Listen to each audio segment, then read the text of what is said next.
Sir, ಈಗ ಜಾತಿ ಗಣತಿ ವಿಚಾರ ಕೂಡ ಮುನ್ನೆಲೆಗೆ ಬರ್ತಾ ಇದೆ. ಜಾತಿ ಗಣತಿಯನ್ನು ನಾವು ಪರಿಶೀಲಿಸ್ತೀವಿ ಅನ್ನುವಂಥ ವಿಚಾರವನ್ನು ತರ್ತಾ ಇದ್ದಾರೆ. ಅಲ್ಲದೆ ರಾಜ್ಯದ ಮುಖ್ಯಮಂತ್ರಿಗಳಿಗೆ ಪ್ರಶ್ನೆನ ಮಾಡಿ, ಹಿಂದೆ ಅವರು ಮುಖ್ಯಮಂತ್ರಿಗಳಿದ್ದಾಗ ಕಾಂಗ್ರೆಸ್ ಸರ್ಕಾರ ಇದ್ದಾಗ 2016ರಲ್ಲೇ ಜಾತಿ ಗಣತಿ ಅವಸರವಾಗಿ ವರದಿಯನ್ನು ತಯಾರು ಮಾಡಿಸಿದ್ರು.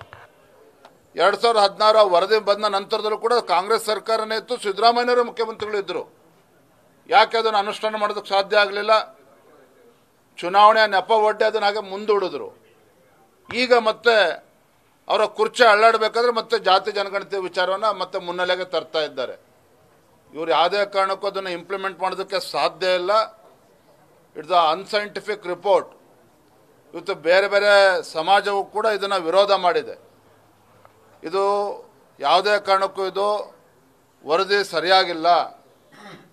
ಇವತ್ತು ವೀರಶೈವ ಲಿಂಗಾಯತ ಸಮಾಜವೂ ಕೂಡ ವಿರೋಧ ಮಾಡಿದೆ, ಒಕ್ಕಲಿಗ ಸಮಾಜವೂ ಕೂಡ ವಿರೋಧ ಮಾಡಿದೆ. ಬೇರೆ ಸಮುದಾಯಗಳಿಗೆ ನ್ಯಾಯ ಕೊಡಬೇಕು, ಆ ವಿಚಾರದಲ್ಲಿ ನಮ್ಮದೇನು ವಿರೋಧ ಇಲ್ಲ. ಆದರೆ ಯಾವುದೇ ಒಂದು ವರದಿಯನ್ನು ಪಡೆದುಕೊಳ್ಬೇಕಾದ್ರೆ ಅದು ನ್ಯಾಯಸಮ್ಮತವಾಗಿರಬೇಕು. ಆ ವರದಿ ಎಲ್ಲರೂ ಕೂಡ ಯಾರಿಗೂ ಕೂಡ ಅನ್ಯಾಯ ಆಗದ ರೀತಿಯಲ್ಲಿ ವರದಿಯನ್ನು ಪಡೆದುಕೊಳ್ಬೇಕು. ಆದರೆ ಎಲ್ಲೋ ಒಂದು ಕಡೆ ವರದಿ ಕೆಲವೇನು ಮಾಹಿತಿಗಳು ಸೋರಿಕೆ ಆಗಿದೆ. ಆ ಸೋರಿಕೆ ಆಧಾರದ ಮೇಲೆ ಹೇಳುವುದಾದರೆ ಇದೊಂದು ರಾಜಕೀಯ ಪಿತೂರಿ ಇದರಿಂದ ಇದೆ ಅನ್ನೋದು ಸ್ಪಷ್ಟವಾಗಿ ಗೋಚರ ಆಗ್ತದೆ.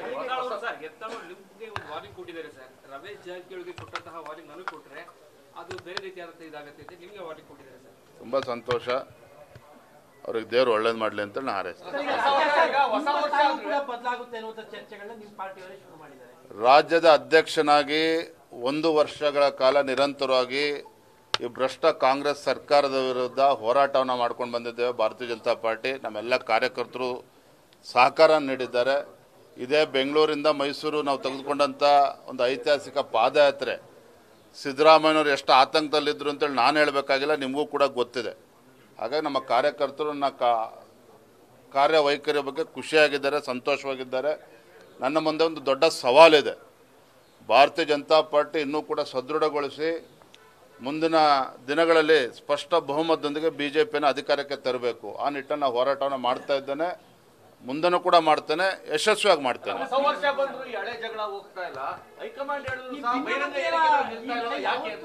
ನೋಡ್ರಿ, ಪಕ್ಷವನ್ನು ಗಟ್ಟಿಗೊಳಿಸ್ತೇನೆ, ಭಾರತೀಯ ಜನತಾ ಪಾರ್ಟಿಯನ್ನು ಸ್ಪಷ್ಟ ಬಹುಮತದೊಂದಿಗೆ ಅಧಿಕಾರಕ್ಕೆ ತರ್ತೇನೆ ಅಂತೇಳಿ ರಾಜ್ಯದ ಅಧ್ಯಕ್ಷನಾಗಿ ಇವತ್ತು ಮತ್ತೆ ಹೇಳ್ತಾ ಇದ್ದೇನೆ ಅಂತ ಹೇಳಿದ್ರೆ ಅದರ ಅರ್ಥ ನಾನು ಅಧ್ಯಕ್ಷನಾಗಿ ಮುಂದುವರಿತೇನೆ, ಪಕ್ಷವನ್ನು ಕೂಡ ಬಲಪಡಿಸ್ತೇನೆ, ಎಲ್ಲರನ್ನೂ ಕೂಡ ವಿಶ್ವಾಸಕ್ಕೆ ತೆಗೆದುಕೊಂಡು ಮುನ್ನಡೆಸ್ತೇನೆ ಅನ್ನೋ ಅರ್ಥ.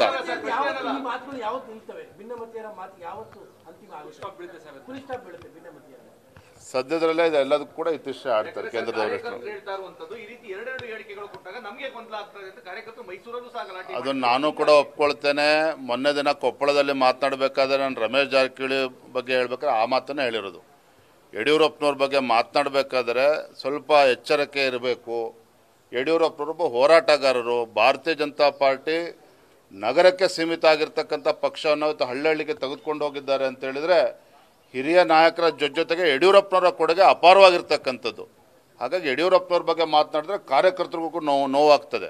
ಹಾಗಾಗಿ ಎಚ್ಚರಿಕೆಯಿಂದ ಮಾತನಾಡಬೇಕು ಅನ್ನೋ ಮಾತನ್ನು ಹೇಳಿದ್ದೇನೆ. ಆದರೆ ನಂಗೆ ಸಂಪೂರ್ಣವಾಗಿ ವಿಶ್ವಾಸ ಇದೆ. ಪಕ್ಷದ ವರಿಷ್ಠರು, ನಮ್ಮ ಹೈಕಮಾಂಡ್, ಅದೇ ರೀತಿ ನಮ್ಮೆಲ್ಲ ಪಕ್ಷದ ಹಿರಿಯ ಮುಖಂಡರು ನನ್ನ ಬಗ್ಗೆ ವಿಶ್ವಾಸನ ಇಟ್ಕೊಂಡಿದ್ದಾರೆ. ಆ ವಿಶ್ವಾಸನ ಉಳಿಸ್ಕೊಂಡು ಹೋಗ್ತಕ್ಕಂಥ ಕೆಲಸ ಮಾಡ್ತೇನೆ. ಧನ್ಯವಾದ. ನ್ಯೂಸ್ ಫಸ್ಟ್, ನಿರ್ಭೀತಿಯಿಂದ ನಿಮ್ಮ ಪರವಾಗಿ.